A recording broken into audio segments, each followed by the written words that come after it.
মহারাজ বিক্রমাদিত্য, শুনেছি আপনি খুব বিদ্বান, বুদ্ধিমান, বিচক্ষণ ব্যক্তি, অথচ আপনি বোকার মতো চুপচাপ আমাকে কাঁধে নিয়ে হেঁটে যাচ্ছেন। আমি বরং আপনাকে একটি গল্প বলব। গল্প শুনতে শুনতে পথ চললে আপনার পথশ্রমের কষ্ট লাঘব হবে। আর গল্পের শেষে আমি আপনাকে একটি প্রশ্ন করব।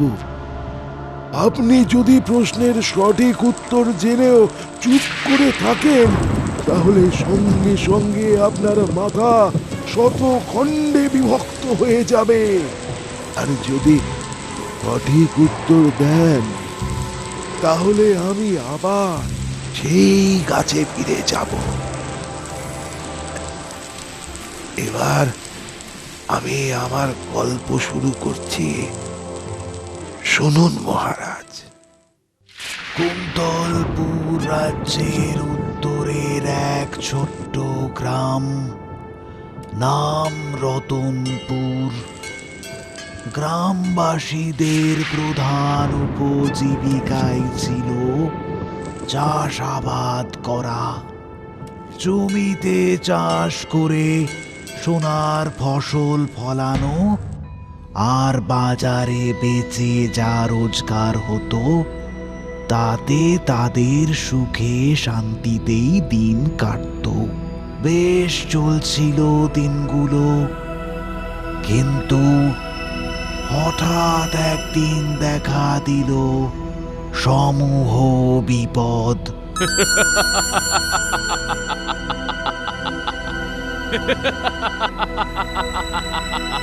রতনপুর গ্রামের উত্তরের জঙ্গলে থাকত রত্নাকর দস্যু। তার অত্যাচারে পার্শ্ববর্তী গ্রাম বীরপুর, শেরপুর, চম্পকনগর অতিষ্ঠ হয়ে উঠেছিল। মহাকালের পূজারী, তন্ত্র শক্তির অধিকারী রত্নাকরকে পরাস্ত করা প্রায় অসাধ্য হয়ে উঠেছিল। ওরে, শুনেছিস ওই রত্নাকর দস্যু গতকাল শেরপুরের সর্বস্ব লুট করেছে? হ্যাঁ হ্যাঁ শুনেছি। বীরপুর চম্পকনগরের পর এবার শেরপুর। এবার নির্ঘাত আমাদের পালা, কি যে হবে। রত্নাকরের অত্যাচারের কথা কুন্তলপুরের মহারাজ কর্ণসেনের কানেও এসে পৌঁছয়। মহা চিন্তায় পড়েন মহারাজ। গ্রামবাসীদের নিয়ে মহা চিন্তায় পড়েছি বাবা। চিন্তা করো না পিতা, আমি নিজে গিয়ে বিষয়টা দেখে আসব। না বাবা না, অত সহজ নয়। রত্নাকরকে দমন করা অত সহজ নয়। আমি কি চেষ্টা করিনি? আমার সমস্ত সৈন্যবল নিয়েও ওকে আমি পরাস্ত করতে পারিনি, দমন করতে পারিনি ওর অত্যাচার। তবু আমি একবার চেষ্টা করে দেখতে চাই বাবা। বেশ, তবে দেখো দেখো যদি কিছু করতে পারো তুমি। ওদিকে রতনপুর গ্রামের এক ছোট্ট চাষির মেয়ে ইলাবতী পিতার সাথে থাকে। অতি ছোটবেলায় মা হারা ইলাবতী বড় আদর যত্নে মানুষ হয় পিতার কাছে।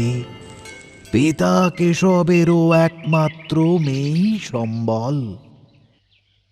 যেটুকু জমি আছে, চাষাবাদ করে তার থেকে যা রোজগার হয়, তাতে তাদের সুখে শান্তিতে দিন কেটে যায়।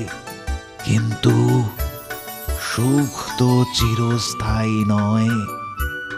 একদিন এলো সেই বিপদ। কই রে ইলা, মা আমার, তাড়াতাড়ি দে, বড় দেরি হয়ে গেল যে মা। উফ, এই নাও, চলো চলো। বাবা, আজ এত খাবার কেন রে? কেন আবার? খাবে? এই বুড়ো বয়সে এত? আরে বাবা, তোমার আমার দুজনার আছে এতে। নাও নাও, চলো চলো চলো তাড়াতাড়ি। দুজনের? তোর খাবার কেন? ও মা, তুমি একা খাবে নাকি? আমি খাবো না? তুই তো বাড়িতে খাবি। না, আমি এখন তোমার সাথে মাঠে যাব।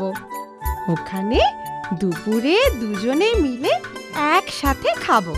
এই দেখো, তুই কি করবি সেখানে? আমি রোদে পুড়ে কাজ করব আর তুই? আমি আজ যাবই, ব্যাস। তুমি রোজ রোজ কিছু না কিছু বলে আমায় নিয়ে যাও না। আমি আজ কোনো কথা শুনবো না, আমি আজ যাবই। ওফ, চল তবে।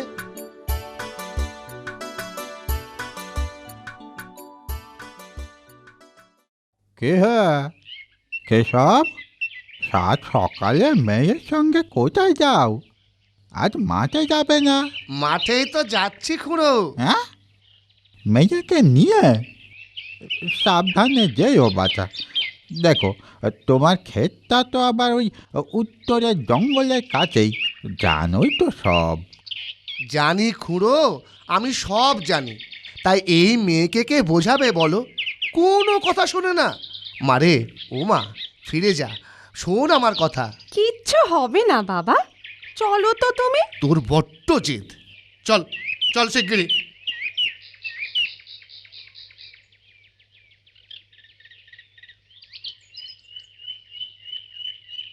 শোন, এইখানেই চুপ করে বসে থাকবি, নড়বি না এক পাও, এই বলে দিলুম। আচ্ছা আচ্ছা, তুমি এবার যাও তো কাজে। শোনো, তাড়াতাড়ি এসো, আমি কিন্তু বারবার ডাকতে পারবো না। হ্যাঁ, আচ্ছা আচ্ছা।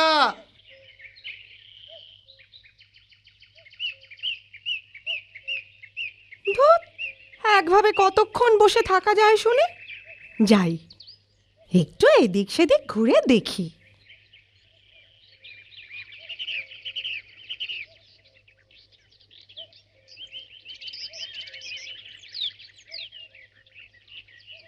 বাহ, কি সুন্দর! চারিদিকে যতদূর চোখ যায় শুধু ক্ষেত আর ক্ষেত। কেমন সুন্দর সবুজ রং। আরে, একটা পাতকুয়া মনে হচ্ছে। যাই তো দেখে আসি। গায়ে জল পাই না, আর এখানে এই মাঠের মাঝে পাতকুয়া। সত্যি বাহ, ভারী সুন্দর মেয়েটি তো। কিন্তু এখানে কি করছে? এক্ষুনি গিয়ে সর্দারকে জানাতে হবে। জয় মা।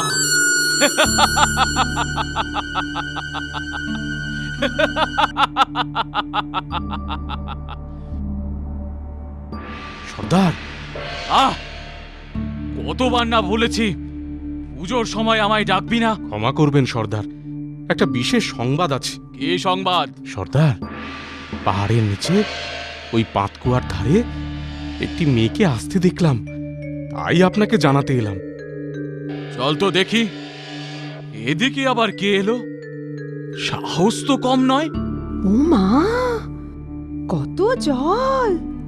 আর কি পরিষ্কার স্বচ্ছ, ঠিক যেন কাচের মতো।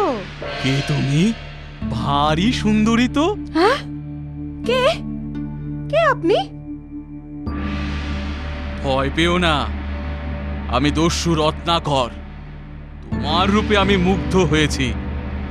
চলো চলো আমার সাথে, আমি তোমায় বিবাহ করব। না না, ছেড়ে দিন, ছেড়ে দিন আমায়। ছেড়ে দেব?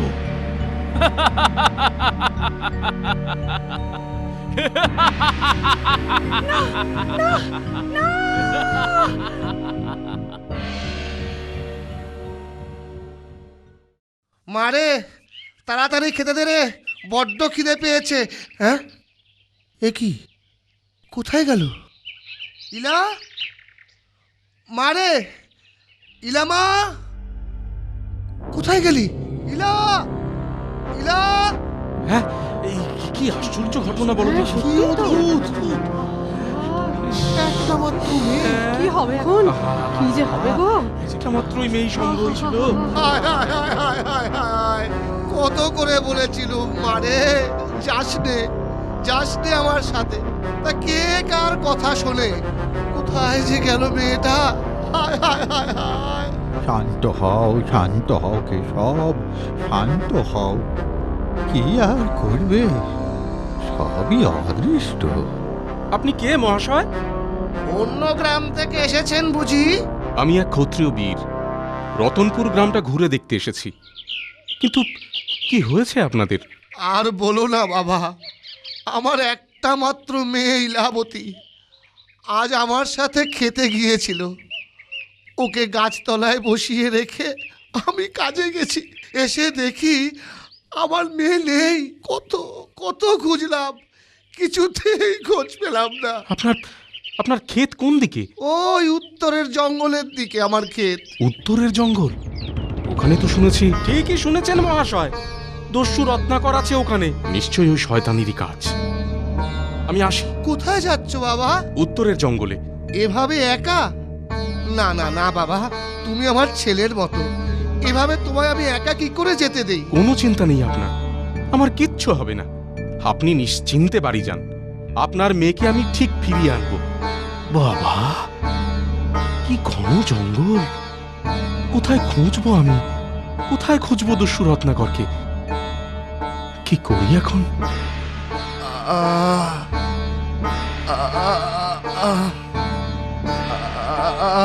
হ্যাঁ, কিসের শব্দ পাচ্ছি?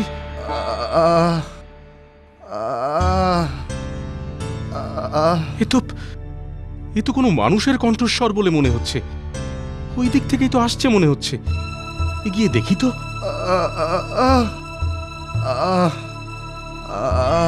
কে আপনি? এখানে এ অবস্থায়? আমি দস্যু রত্নাকরের ছোট ভাই দিবাকর। এই অবস্থা হলো কি করে আপনার? আমার দাদা একটি মেয়েকে ওই কুয়োর সামনে থেকে চোর করে ধরে নিয়ে গেছে। আমি বাধা দিতে যাওয়ায় আমাকে এভাবে মারে মহাশয়। দাদাকে আটকান আপনি। ও একটা পাষণ্ড, দয়া মায়া মমতা কিচ্ছু নেই ওর। কোন দিকে গেছে রত্নাকর? তুমি বলো, আমি এক্ষুনি যাবো সেখানে। শুনুন মহাশয়, রত্নাকর মায়াবী শক্তির অধিকারী।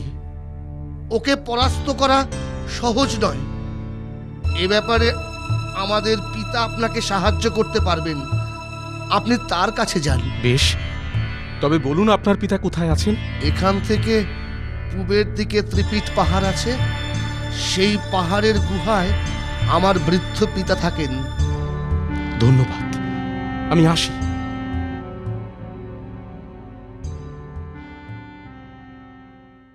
প্রণাম। এখানে এলে কি করে? আপনার কনিষ্ঠ সন্তান দিবাকর আপনার কাছে আমায় পাঠিয়েছেন। ও, নিশ্চয়ই রত্নাকরের অভিযোগ নিয়ে এসেছো তুমি। হ্যাঁ। নিশ্চয়ই আবার কোনো অনিষ্ট করেছে ও। হ্যাঁ, রতনপুর গ্রামের এক দরিদ্র চাষির একমাত্র মেয়ে ইলাবতীকে জোর করে নিয়ে গেছে তাকে বিবাহ করবে বলে। আমার কোনো কথা শোনে না ও। তন্ত্রশক্তির অপপ্রয়োগ করে এভাবে দিনের পর দিন দরিদ্র মানুষের প্রতি অন্যায় অত্যাচার করে চলেছে ও। কিন্তু এ শক্তি পেল কি করে ও? আমার দুই সন্তানই আমার কাছে তন্ত্র শিক্ষা গ্রহণ করেছে বাছা। দিবাকর আমার কথা মতো এ জ্ঞানের কোনো দিন অপব্যবহার করেনি, কিন্তু রত্নাকর লোভের বশবর্তী হয়ে সর্বদা এই শক্তিকে কাজে লাগিয়ে লুটমার অত্যাচার করে চলেছে বাবা। তাই তো আমি এসেছি পিতা, ওকে আটকানো খুব দরকার। কিন্তু তুমি যে তাকে পরাস্ত করতে পারবে না। আমি কুন্তলপুরের যুবরাজ স্বর্ণসেন, ক্ষত্রিয় বীর আমি। অস্ত্রের দ্বারা তাকে পরাস্ত করা সম্ভব নয়। রত্নাকরকে বধ না করলে রক্ষা পাবে না কেউই। ওকে বধ করার উপায় কি? শোনো তবে, রত্নাকরের কাছে একটি মায়াবী ছুরিকা আছে। তন্ত্র শিক্ষার পরে আমি তাকে ওই ছুরিকা দিই ওর রক্ষার্থে। ওই ছুরিকা দিয়েই ওকে বধ করতে হবে, নয়তো নয়তো ওর মৃত্যু নেই। ঠিক আছে পিতা, এবার বলুন রত্নাকরের কাছে আমি পৌঁছবো কি করে? দাঁড়াও, এই এই মাদুরে উঠে দাঁড়াও। এই মায়াবী মাদুর রত্নাকরের কাছে তোমায় নিয়ে যাবে। ধন্যবাদ পিতা। এসো, এসো তুমি বাবা।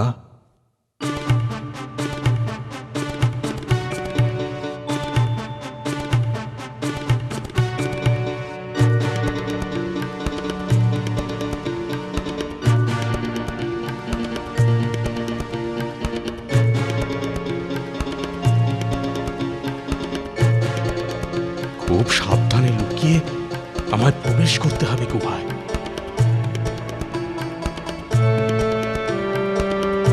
এ কি? কেউ নেই কেন? কোথায় সবাই? কোথায় রত্নাকর? বাঁচাও, বাঁচাও আমায়, রক্ষা করো, আমায় রক্ষা করো। এ নিশ্চয়ই ইলাবতীর কণ্ঠস্বর, কিন্তু কোথায়? কোথা থেকে আসছে এই চিৎকার? বাঁচাও, বাঁচাও। নিশ্চয় নিশ্চয় ওই ঘরে বন্দি ইলাবতী।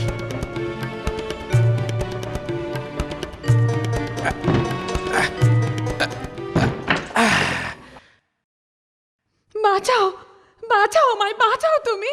এ কি আশ্চর্য! তোমার সারা শরীর এমন কাঠে পরিণত হয়েছে কি করে?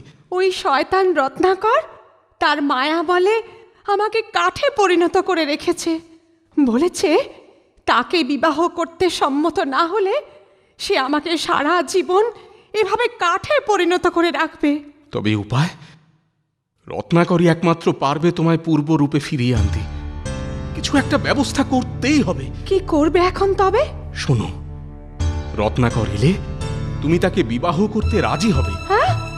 না না, কখনোই নয়। হা হা, শোনো, তুমি রাজি হলে তবেই ও তোমায় মুক্ত করবে। তারপর তুমি যে কোনো ছলনায় ওর ছুরিকাটি নেবে। ছুরিকা? হ্যাঁ, ওর কাছে একটি মায়াবী ছুরি আছে। ওই ছুরি দিয়েই ওকে বধ করা সম্ভব। আমি আমি এখানেই লুকিয়ে থাকবো। ওই ছুরি হাতে পেয়ে তুমি তুমি আমার দিকে ছুঁড়ে দিও। আমি ওই ছুরি দিয়ে ওকে বধ করব। কিন্তু আমি কি পারবো? এছাড়া আর কোনো পথ নেই লীলাবতী।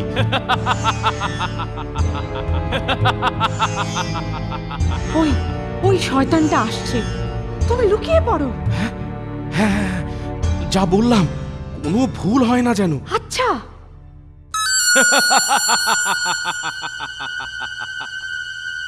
লীলাবতী, আজ পাশের গ্রাম বীরপুরে লুট করে প্রচুর ধন সম্পদ এনেছি। সারা জীবন আর কোনো চিন্তা রইল না। এবার তোমায় আমি বিবাহ করে সুখে সংসার করব আমরা। তাই কাঠকে বিয়ে করবে বুঝি? নড়াচড়া করতে পারি না, এভাবে কি থাকা যায় বলো? আগে শিগগির আমাকে মুক্ত করো তো, নয়তো আমি কিছুতেই রাজি হব না বিয়েতে। হ্যাঁ, তোমায় মুক্ত করলে তুমি বিবাহে রাজি হবে? হ্যাঁ, হব না। তোমার এত ধন সম্পত্তি, তোমায় বিয়ে করলে রাজ রানীর মতন থাকতে পারবো আমি। রাজি হব বই কি। নিশ্চয় নিশ্চয়, তুমি রাজরানীর মতো থাকবে। দাঁড়াও দাঁড়াও দাঁড়াও, নাও হ্যাঁ, নাও, এবার চটপট চলো, আমরা বিয়ে করে ফেলি। কিন্তু আমার একটা চিন্তা হচ্ছে। চিন্তা? কি চিন্তা? দেখো, তুমি তো দস্যু। রাজার সেপাই এসে কোনোদিন যদি তোমায় ধরে নিয়ে যায় আর তোমার যদি কিছু হয়ে যায়, তাহলে আমার কি হবে একবার ভেবে দেখেছো? ও, এই কথা। এই দেখো, এটা কি? এটা তো সামান্য একটা ছুরি। এ ছুরি সামান্য নয়। এই ছুরি ছাড়া কোনো অস্ত্রে আমায় বধ করা সম্ভব নয়, বুঝলে? ও, তাই নাকি? কই কই দেখি দেখি দেখি। এই নাও। এই নাও বন্ধ। হ্যাঁ, শয়তান দে, আমার ছুরি দে শিগগির, নয়তো এক্ষুনি তুই মরবি। এই ছুরি দিয়েই এক্ষুনি আমি তোকে বধ করব শয়তান।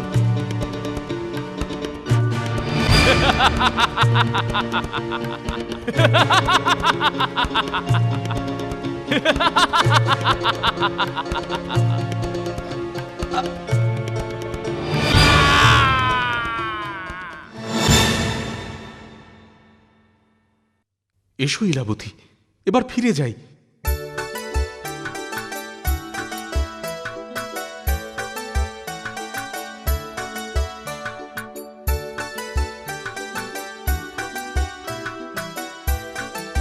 বাবা বাবা। মা, মারে, তুই ফিরে এসেছিস মা। ধন্যবাদ, ধন্যবাদ বাবা। আজ তোমার জন্য আমি আমার মেয়েকে ফিরে পেলাম। মহারাজ, এবার তুমি বলো তো, এইখানে কুন্তলপুরের মহারাজ কর্ণসেন ও রত্নাকর দস্যুর পিতার মধ্যে কে বেশি মহান? বেতাল, এখানে রত্নাকর দস্যুর পিতাই বেশি মহান। কেন মহারাজ? মহারাজ কর্ণসেন তো দেশবাসীর জন্য যুবরাজ স্বর্ণসেনকে একাই রত্নাকর দস্যুর কাছে যেতে সম্মতি দেন, যখন তিনি জানতেন সমস্ত সৈন্য বল নিয়ে তার বিরুদ্ধে লড়াই করেও তাকে পরাস্ত করা যায়নি। হ্যাঁ সত্যি, মহারাজ কর্ণসেন যুবরাজ স্বর্ণসেনকে দেশবাসীর রক্ষার্থে নিজ জীবন থেকে কিছুই পাননি। অতি কষ্টে একাই ছেলেকে মানুষ করেছেন। মাধব ছিল অলস, অকর্মণ্য। মহারাজ নিজে ক্ষত্রিয়, তার সন্তান যুবরাজ স্বর্ণসেনও একজন ক্ষত্রিয় বীর। কিন্তু রত্নাকরের পিতা যে ছুরিকা তার সন্তানের রক্ষা কবচ হিসেবে তাকে দিয়েছিলেন, সেই ছুরিকার দ্বারাই তার মৃত্যু হবে, তা স্বর্ণসেনকে বলে দিয়ে যে মহানুভবতার পরিচয় দিয়েছেন তা অবিশ্বাস্য। তাই এখানে রত্নাকর দস্যুর পিতাই বেশি মহান। বেতাল, মহারাজ, আপনি একদম সঠিক উত্তর দিয়েছেন। তাই আমি চললাম মহারাজ, আমি চললাম, আমি চললাম।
মহারাজ বিক্রমাদিত্য, শুনেছি আপনি খুব বিদ্বান, বুদ্ধিমান, বিচক্ষণ ব্যক্তি, অথচ আপনি বোকার মতো চুপচাপ আমাকে কাঁধে নিয়ে হেঁটে যাচ্ছেন।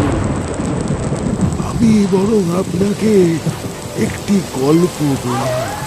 গল্প শুনতে শুনতে পথ চললে আপনার পথশ্রমের কষ্ট লাঘব হবে। আর গল্পের শেষে আমি আপনাকে একটি প্রশ্ন করব। আপনি যদি প্রশ্নের সঠিক উত্তর জেনেও চুপ করে থাকেন, তাহলে সঙ্গে সঙ্গে আপনার মাথা শত খণ্ডে বিভক্ত হয়ে যাবে। আর যদি সঠিক উত্তর দেন, তাহলে আমি আবার সেই গাছে ফিরে যাব।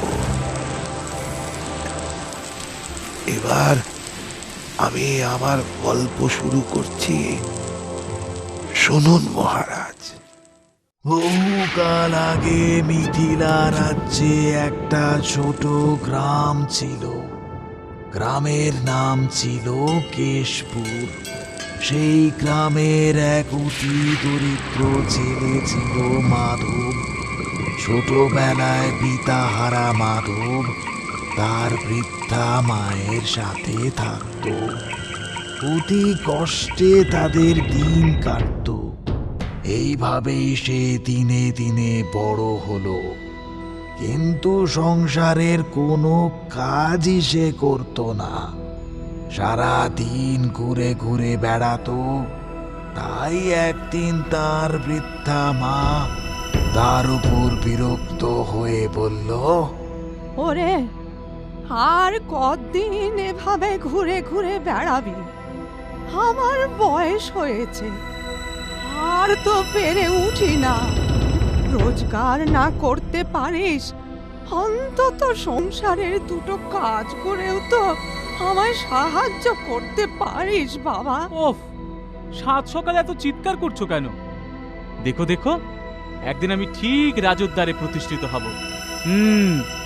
আর রাজকন্যার সাথে আমার বিয়ে হবে। শোনো পাগলের কথা, দিনের বেলায়ও নাক ডাকিয়ে ঘুমাবি? তুই এমন স্বপ্নই দেখবি।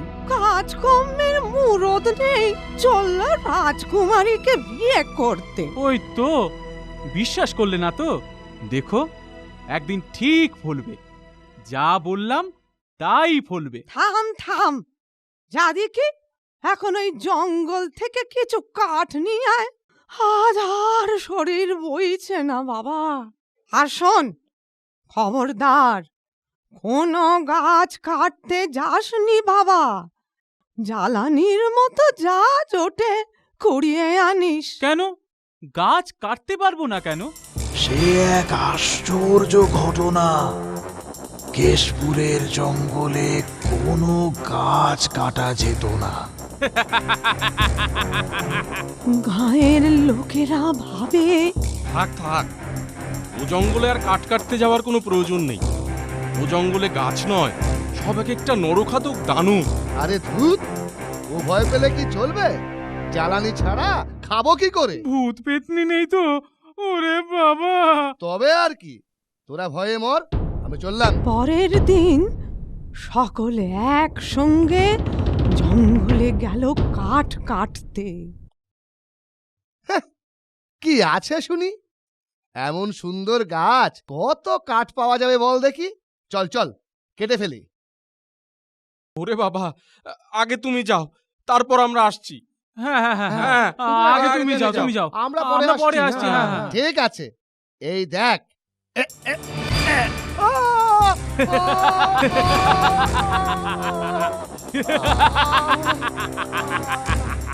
আমাকে কাটতে আসা এত বড় স্পর্ধা!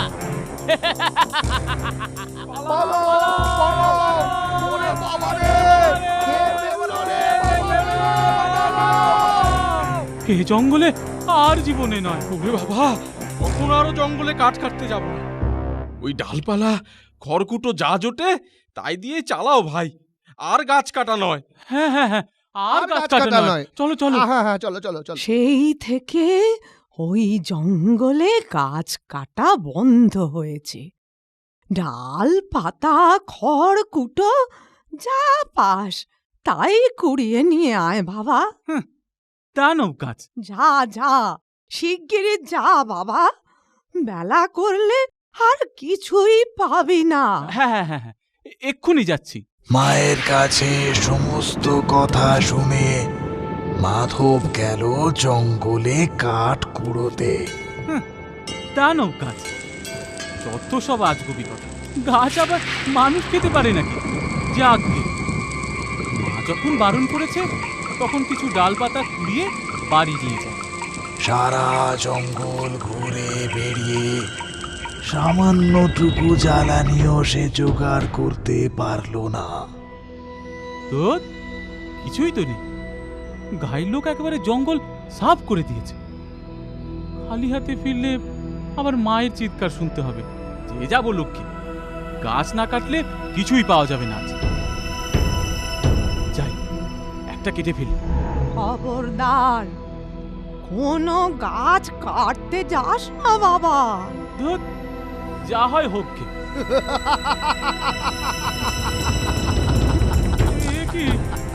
এ কি, ছেড়ে দাও, ছেড়ে দাও, আমাকে ছেড়ে দাও।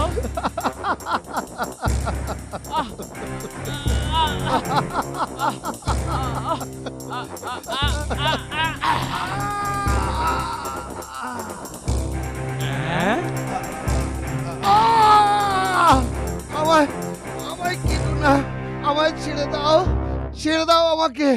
বাবা, এমন তো জন্মে দেখিনি। সামান্য একটা ক্ষুদ্র মানুষ, তোমার এত বড় সাহস! এবার তোমাকেও দেখাচ্ছি মজা। না না না না না, আমায় মেরো না। শোনো শোনো, তুমি যদি আমাদের ছেড়ে দাও আমি তোমায় একটা জিনিস দেব। কি জিনিস? এই নাও। এটা কি ফল? এটা অমৃত ফল।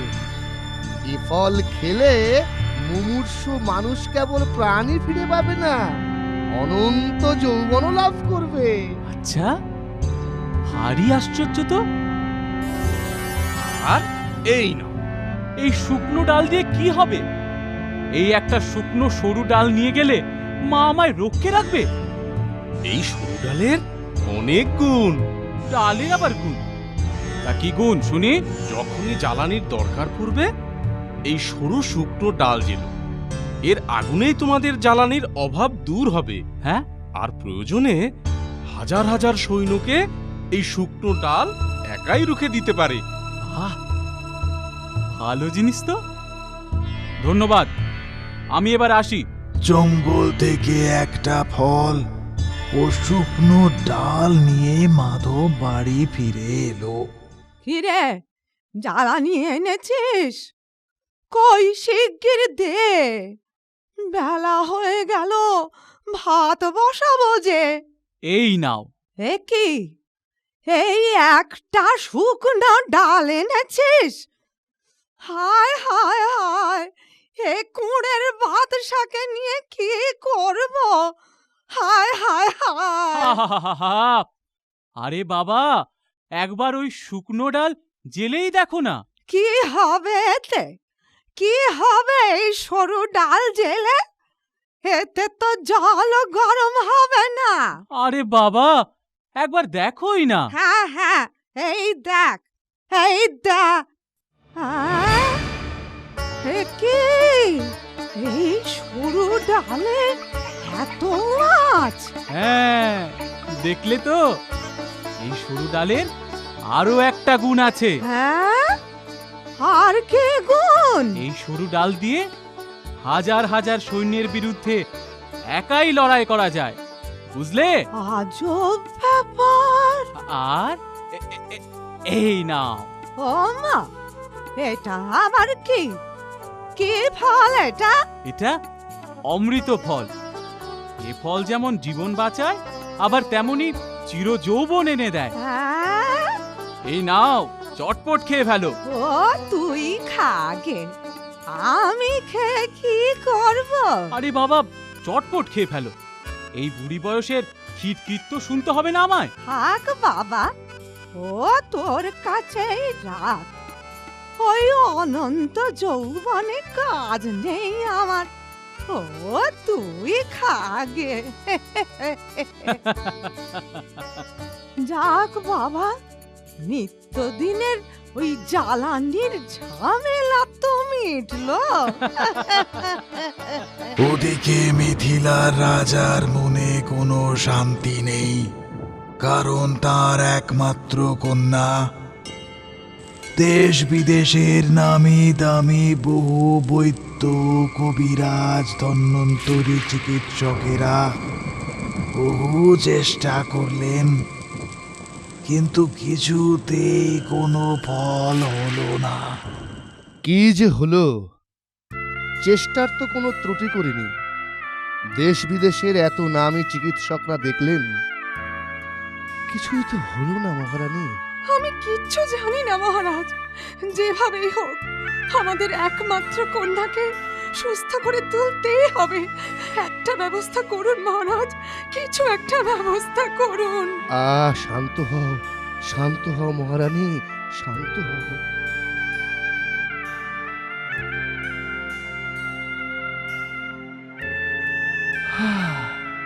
কি যে করি। মহারাজ, আপনি বরং রাজ্যে ঘোষণা করে দিন, যে ব্যক্তি রাজকুমারীকে সুস্থ করতে পারবে তাকে বহুমূল্য পুরস্কার দেওয়া হবে। যা ভালো বোঝো করো মহামন্ত্রী, যা ভালো বোঝো করো। শীঘ্র কিছু একটা ব্যবস্থা করো মহামন্ত্রী। শোনো শোনো শোনো, মহারাজ ঘোষণা করেছেন, যে ব্যক্তি রাজকুমারী শ্রুতিলেখাকে সুস্থ করে তুলতে পারবে তাকে বহুমূল্য পুরস্কার দেওয়া হবে। শুনেছিস, রাজকুমারীকে সুস্থ করতে পারলে বহুমূল্য পুরস্কার পাওয়া যাবে। বহুমূল্য পুরস্কার পাওয়া যাবে? তাকে সুস্থ করবে? হ্যাঁ, তুই হাঁদা কুথাকা, যা সারা দেশের বুদ্ধি কবিরাজরা পারল না, তা তুই পারবি? এ দুরারোগ্য ব্যাধি, এ ব্যাধি সারার নয়। এই সংবাদ লোকমুখে মাধবের কাছেও পৌঁছলো। রাজকুমারী অসুস্থ, সারা দেশের বুদ্ধি কবিরাজরা কিছুই করতে পারলেন না। হ্যাঁ বাবা, মহারাজের এই বিপদের দিনে আমাদের এগোনো উচিত। তুই ওই অমৃত ফল নিয়ে যা, রাজকুমারীকে দে। কিন্তু মা, এ ফল যে আমি তোমার কথা ভেবে রেখে দিয়েছিলাম, রাজকুমারীকে দিয়ে দিলে যে তা। তুই যা, আর দেরি করিস না, এখনই গিয়ে রাজকুমারীকে ফলটা দে। মায়ের কথা মতো রাজকুমারীকে সুস্থ করার জন্যে মাধব সঞ্জীবনী ফল নিয়ে রাজপ্রাসাদের দিকে চলল। কে তুমি? কি প্রয়োজনে এ অসময়ে এখানে এসেছো? আমি মহারাজের সঙ্গে দেখা করতে চাই। কি প্রয়োজনে? কাল দরবারে দেখা করো। দেখুন, খুব জরুরি দরকার, আমায় এক্ষুনি দেখা করতে হবে মহারাজের সঙ্গে। না, কোনো মতেই তোমাকে এখন মহারাজের সঙ্গে দেখা করাতে পারবো না। আগে কারণটা বলো। দেখুন, তা বলা যাবে না, আমাকে যেতে দিন। ঠিক আছে, তবে পরোয়ানা দাও। পরোয়ানা চাই? দিচ্ছি পরোয়ানা, এই নাও। ওরে বাবা রে, ওরে বাবা রে, মেরে ফেললো রে। আরে বা, ঠিক আছে, ঠিক। আপনি যান যান। ও বাবা রে, কোনো পরোয়ানা চাই না। ব্যাপার, এমন মার জন্মে খাইনি।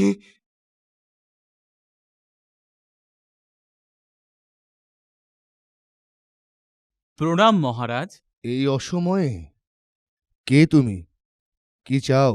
আমি রাজকুমারীকে সুস্থ করার জন্য এখানে এসেছি। হ্যাঁ, কি বলছো? হ্যাঁ মহারাজ, এই ফলটা রাজকুমারীকে খাইয়ে দিন। এ সঞ্জীবনী ফল, এটা খেলেই রাজকুমারী সুস্থ হয়ে উঠবেন। কই কই দাও দেখি। এই, কে আছো?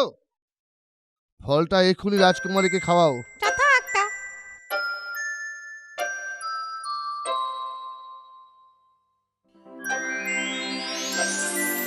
হ্যাঁ, রাজকুমারী সুস্থ হয়ে গেছে? কি কি বলছো? আশ্চর্য!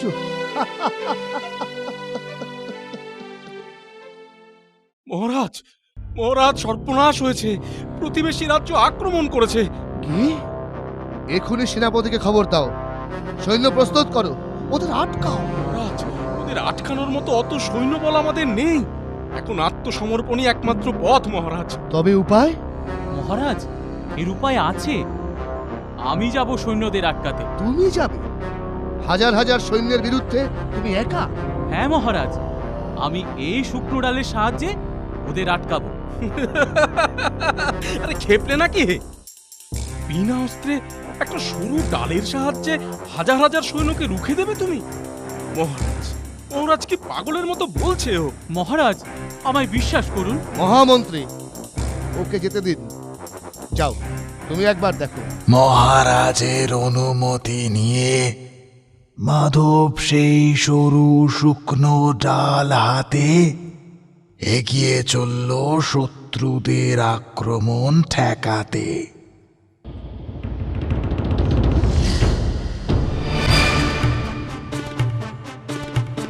দাঁড়াও, আর এক পা এগিয়েছ কি নির্ঘাত মৃত্যু।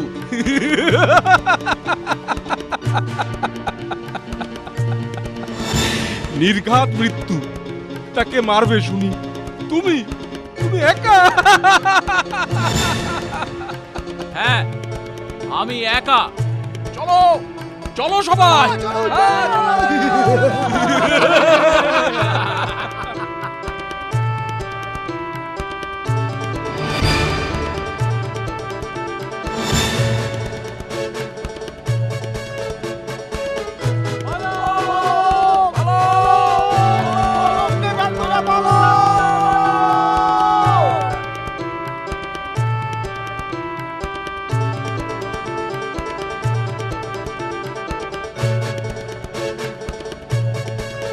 আশ্চর্য!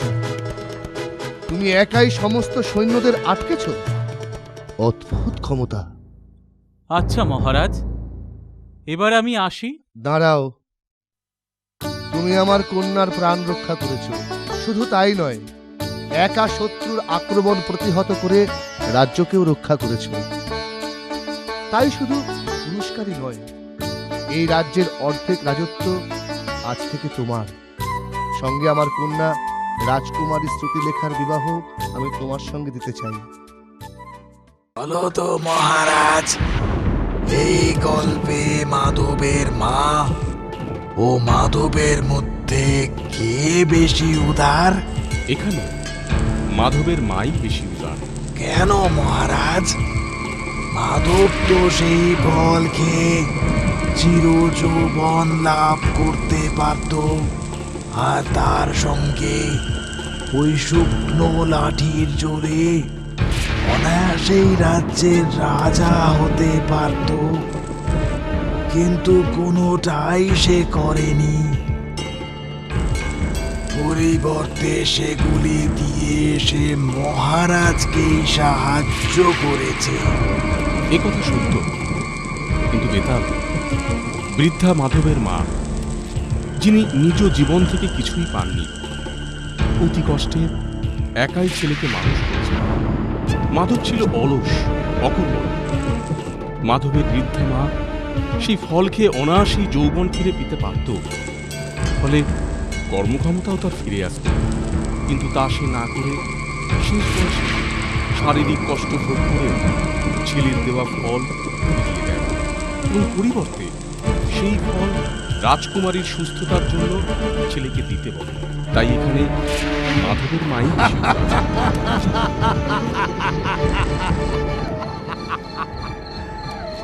মহারাজ, তুমি এবারও সঠিক উত্তর দিয়েছ। মহারাজ, আপনি একদম সঠিক উত্তর দিয়েছেন।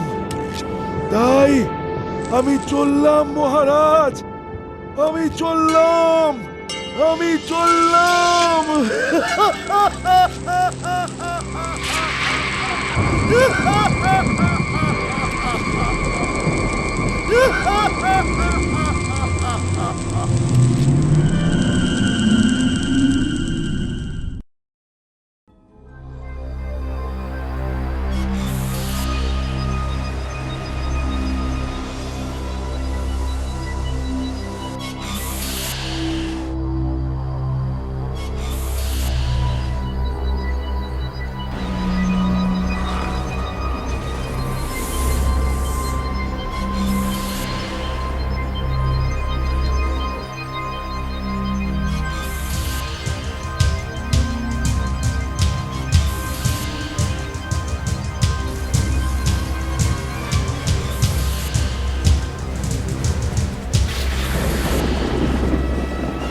কলিঙ্গ দেশের রাজা শোকসেন, প্রবল পরাক্রমী, দর্দণ্ড প্রতাপ রাজা।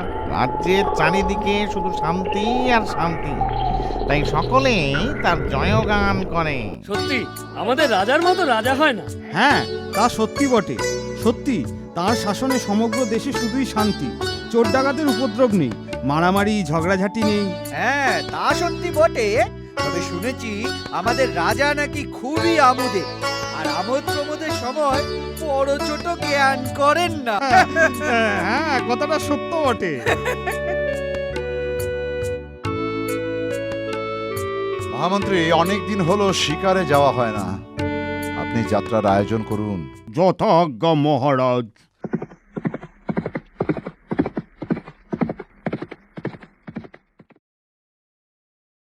আজ সারাদিন ঘুরলাম, কিন্তু জঙ্গলে একটা পশু পাখি পর্যন্ত দেখতে পেলাম না। সত্যি মহারাজ, কথাটা ভাববারই বটে। তাহলে কি করা যায় বলুন তো? চলুন জঙ্গলের আরো গভীরে যাই। বেশ, তাই চলুন মহারাজ।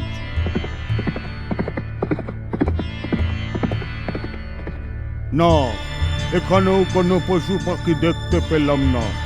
এদিকে সন্দেহ হয়ে এলো। চলুন মহারাজ, এবার বরং ফেরা যাক। হ্যাঁ, তাই চলুন মহামন্ত্রী। আরে দাঁড়ান দাঁড়ান মহামন্ত্রী, ওই গাছের ডালে দেখুন।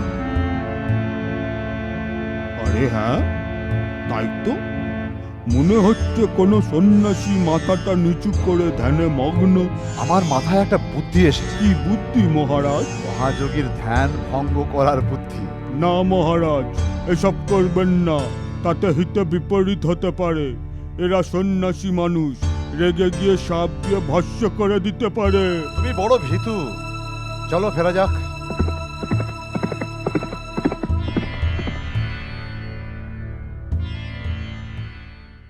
মহামন্ত্রী, সেই জঙ্গলের সাধুর কথাটা মনে আছে তো? আজ্ঞে হ্যাঁ মহারাজ। আপনি ঘোষণা করে দিন যে যে ব্যক্তি ওই সাধুর ধ্যান ভঙ্গ করে তাকে সংসার জীবনে প্রবেশ করাতে পারবে, তাকে রাজা 1,00,000 স্বর্ণ মুদ্রা দান করবে।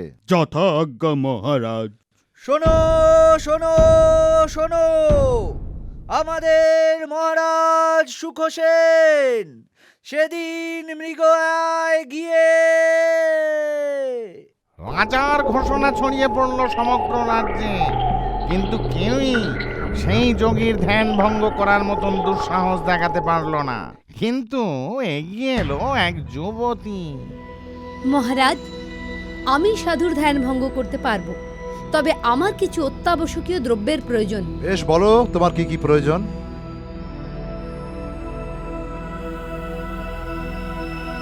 বেশ, ঠিকই আছে, সবই তুমি পাবে। তবে আমি আজই যাত্রা করি রাজন। প্রণাম।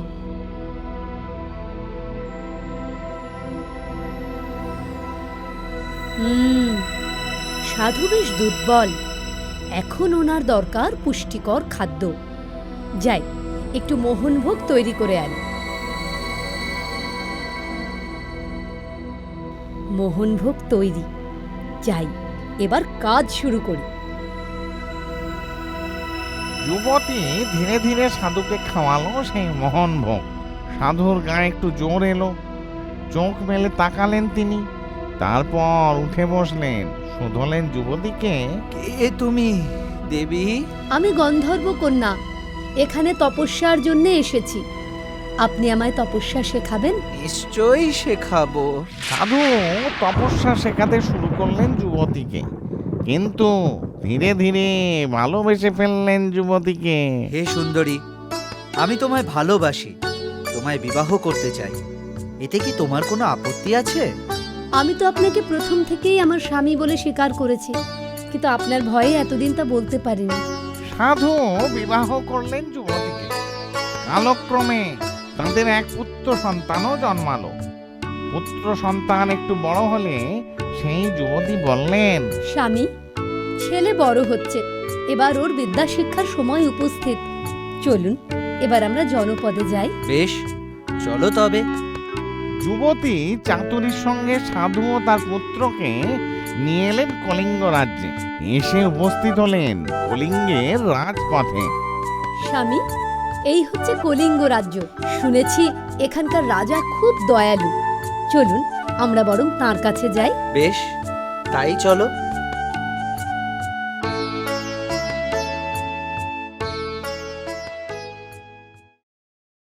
তুমি সেই রমণী না? তাই একে? এ আমার স্বামী, সেই সন্ন্যাসী, আর এটি আমাদের ছেলে। হ্যাঁ, সন্ন্যাসী গৃহী। সন্ন্যাসীর তাহলে ধ্যান ভঙ্গ হলো?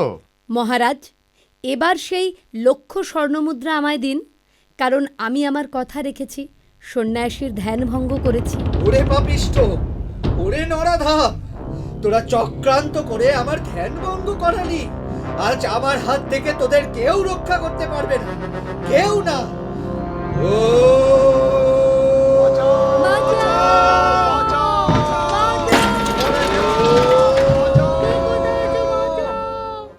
সন্ন্যাসীর রোষে ধ্বংস হলো নগরী। আচ্ছা বলো তো রাজা, এই নগরী ধ্বংসের প্রধান দোষী কে? রাজা, মন্ত্রী নাকি যুবতী? তিনজনেই সমান দোষী। কারণ রাজা সন্ন্যাসীর ধ্যান ভঙ্গ করার চক্রান্ত করেছিল, আর অপর দুজন রাজাকে সমর্থন করে গেছিল। তাই শর্ত মতো আমি চললাম।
গৌড় দেশ সমৃদ্ধশালী এক দেশ। রাজ্যের রাজা ধর্মধ্বজ, তার 3 রানী ছায়া, মায়া, রেখা। মহামন্ত্রী, রাজ্যের খবর কি? ভালো মহারাজ, খুব ভালো। মহারাজ, আমরা অনেক দিন ভ্রমণে যাইনি। চলুন না মহারাজ, ভ্রমণে যাই। কোথায় ভ্রমণে যাবে বড় রানী? পাহাড়ে নাকি সমুদ্রে? না মহারাজ, পাহাড় সমুদ্র কোথাও নয়, জঙ্গলে, জঙ্গলে যাব। জঙ্গল? কিন্তু সেখানে তো বাঘ ভাল্লুকের ভয়। হোক ভয়, হোক, তবু যাব। মহারাজ, আমাদের রাজ্যের উত্তরে এক জঙ্গল আছে। সে জঙ্গল তত গভীর নয়, আর সেখানে বাঘ ভাল্লুকেরও ভয় নেই। আপনারা সেখানে স্বচ্ছন্দে যেতে পারেন। কি তোমরাও যাবে তো? হ্যাঁ, নিশ্চয়ই যাব, নিশ্চয়ই যাব। বেশ মহামন্ত্রী, তবে যাত্রার আয়োজন করুন। যথা আজ্ঞা মহারাজ। এরপর রাজার কথা মতো মহামন্ত্রী যাত্রার আয়োজন করলেন। সুসজ্জিত হল রথ। রাজা তার 3 সহধর্মিণীকে নিয়ে বের হলেন ভ্রমণে। দেখুন দেখুন মহারাজ, কি সুন্দর প্রজাপতি, কত সুন্দর রং! কি সুন্দর কত রকমের ফুল। হ্যাঁ, তোমরা খালি ফুল, প্রজাপতি এসবই দেখছো, বলি পাখির ডাক শুনছো নাকি সেদিকে কানে ছিপিয়েছে বসে আছো তোমরা? ভাই কেন শুনবো না? কোকিল দোয়েল শুনতে শুনতে কানে যেন তালা লেগে গেল। তালা লেগে গেল? তুই হাসালি মেজো, এমন সুন্দর পাখির ডাক শুনে তো আমার মন ভরে গেল, আর তুই বলছিস কিনা কানে তালা লেগে গেল। সারথি, রথ থামাও। রথ থামালে কেন? মহারাজ, ওই সুন্দর ফুলটি আমায় এনে দেন না। এখনই দিচ্ছি।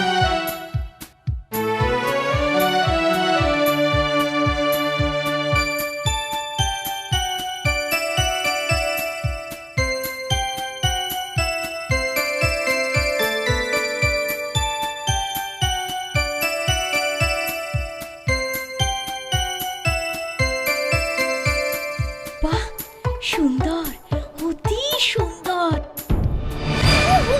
মাগো, পায়ে কি ব্যথা! ও মারে, বাবা রে! সারথি, রথ ঘোরাও।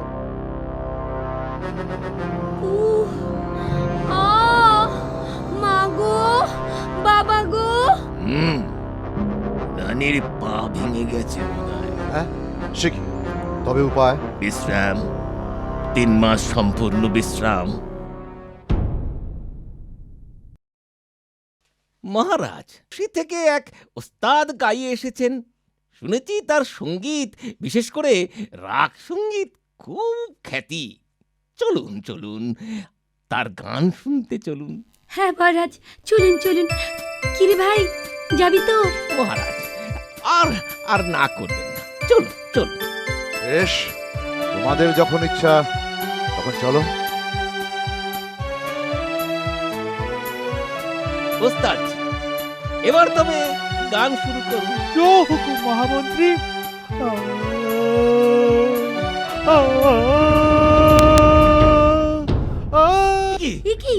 মেজুরানির কি হলো? মেজুরানির কি হলো? কিরকম বুঝছেন কবিরাজ মশাই? আঘাত, অতিশয় গুরুতর আঘাত। হ্যাঁ। কি আঘাত লেগেছে আমাদের মেজরানির? প্রবল শব্দে ওনার কানে আঘাত লেগেছে, আর তাই উনি জ্ঞান হারিয়েছেন। হ্যাঁ, সে কি প্রচন্ড শব্দ! কিন্তু তখন তো সঙ্গীত চর্চা হচ্ছিল। হবে না, আমাদের রানী যে সবচেয়ে কোমল সুমধুর সঙ্গীতেই অজ্ঞান। আমাদের রানী সবচেয়ে কোমল, কথাই বলে ফুলের ঘায়ে মুচ্চ যায়। কোমল নয় খালি আমাদের ছোট রানী। কিরে দাসী, তাই না? জানি না, আমার এখন বাবা অনেক কাজ, তোদের সাথে কথা বললে চলবে না, আমি যাই। মহারাজ, চুপচাপ বসে কি ভাবছেন? কত কি ভাবছি, ভাবছি রাজ্যের কথা, রাজ্যের প্রজাদের কথা। আর আমরা, আমাদের কথা ভাবছেন না? ভাবছি না আবার, নিশ্চয়ই ভাবছি।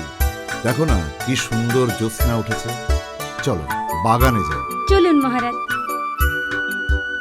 বাহ, কি সুন্দর জ্যোৎস্না, বড় সুন্দর লাগছে।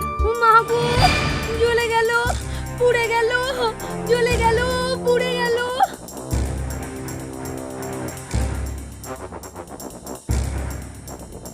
কি বুঝছেন কবিরাজ মশাই?